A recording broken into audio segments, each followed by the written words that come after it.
Secrets in the Stars by Elton Gar. Captain Cassandra Solaria sat in the dark on the bridge of the Silent Echo, the only light, the single computer terminal. On that terminal were every record she could find on her first officer, Lawrence Mansfield. A few days ago, she would have insisted that she knew the man better than almost anyone. They had served together for 10 years. But when you used command codes to remove all privacy filters and really dug into someone's records, there were plenty of things you could find out. Lawrence had been a 20-year vet and a model officer for almost all of that time. But he hadn't always been Lawrence. Just before he had been assigned to the same ship as her, Lawrence had been captured in one of the skirmishes with the Muscova Alliance, and the device had been used on him. There were war crimes, and then there was insanity.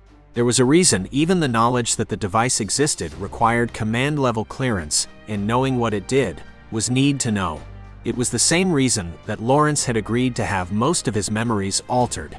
And since he had betrayed the Silent Echo into an ambush and stolen the copy of the device kept on the Silent Echo, she was fairly certain that the memory alterations hadn't fully taken. That made it harder for Cassandra to hate the man for betraying them, but not impossible. She didn't know how many people had died in the ambush, but people had died.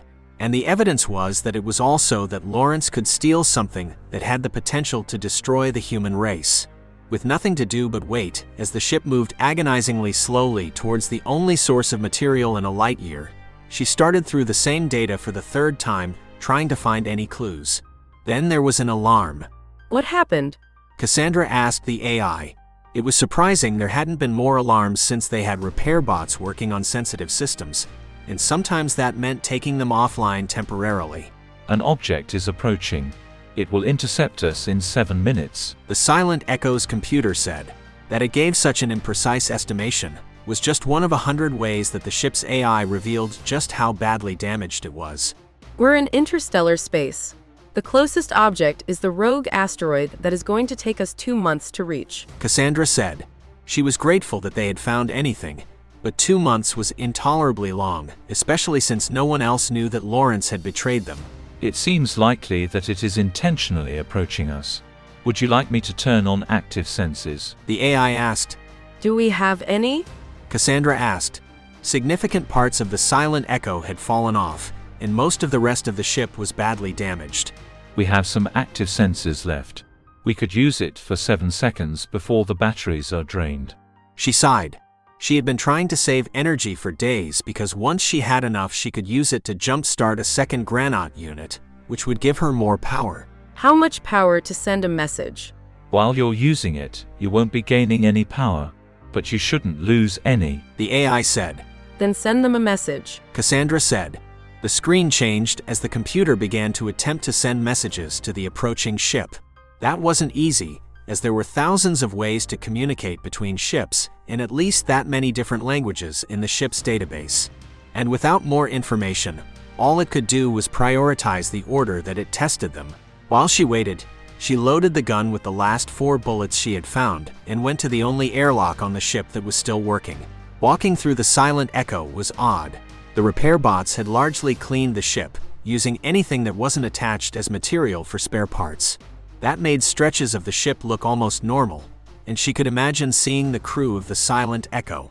Then in another spot, the bots had welded together the scrap to patch huge holes in the hull and reminding her just how damaged the ship was. The ship that approached didn't look to her like it was in much better shape than the Silent Echo. It was a misshapen lump of metal with pieces attached to it, seemingly at random in a twisted spiral shape. It was a Voidsmith ship. That meant they wouldn't try to board, and there was no way to negotiate. There were arguments about whether the Voidsmiths were actually sapient or if the building of ships was some hyper-advanced instinct. All she knew was that they were pure predators without a language or society. If the Silent Echo wasn't damaged, a Voidsmith would have been a threat, but a minor one.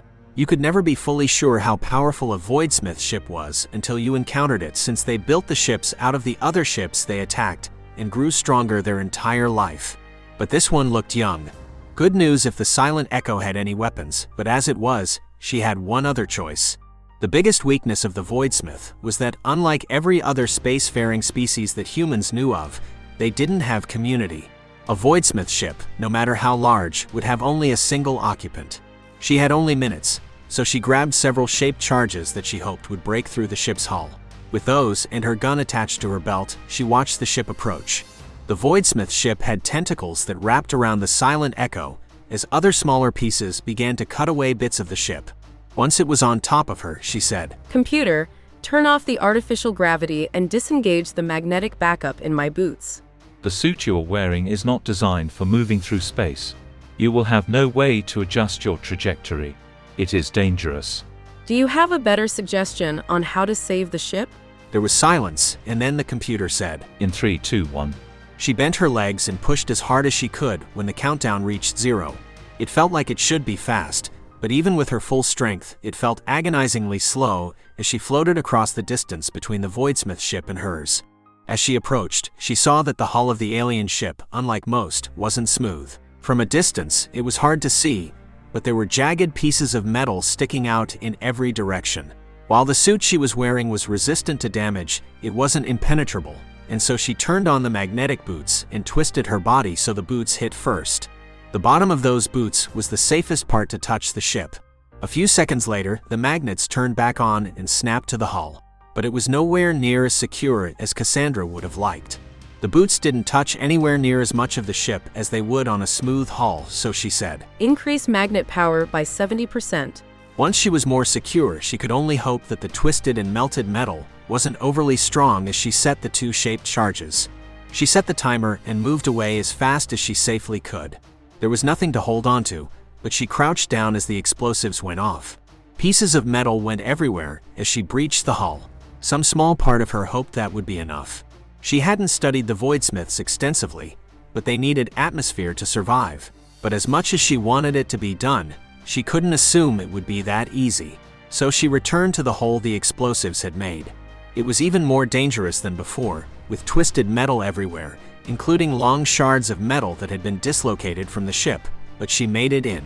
The ship was nothing like anything she had ever seen. It was far more organic than any ship she had been in, with curved walls and floor. They were also narrow and twisting, but at least there were no shards of metal, just smooth handholds that would make moving through the tunnels easier. She picked a direction at random and began to follow it. The Voidsmith would be at the center of its home as it attacked. She just had to get there and then fight something that was, from everything she knew, bigger, stronger, and far more evolved than her. The hallways were a maze, and one she needed to get through quickly, because with every second this ship was cutting away more of the silent echo. From what she knew, it could take years for a Voidsmith to dismantle a ship, but the silent echo was already in bad shape, and it would be disabled entirely long before it was fully dismantled. As she tried to find her way through, she realized the problem was that she was treating it like a human ship. The hallways in a ship made by people were direct and built with the understanding that other people needed to find their way through. The Voidsmith ship was more like an anthill built for a single ant. But even more than that, it was built slowly over hundreds or even thousands of years. So instead of looking for the path that seemed to go in the right direction, she moved towards the parts of the ship that looked oldest and most worn. That worked far better, and she began to get a feel for the creature. She had seen pictures, but it wasn't the same as seeing the deep grooves in the metal that had been worn away as it moved through these tunnels. Eventually, she found a simple door. Her first reaction was confusion. There was no one on the ship to keep out, but the Voidsmith had to have some way to keep the heart of the ship safe in case there was a hull breach. And she wondered if the building of a door was a sign of intelligence or an evolutionary adaptation.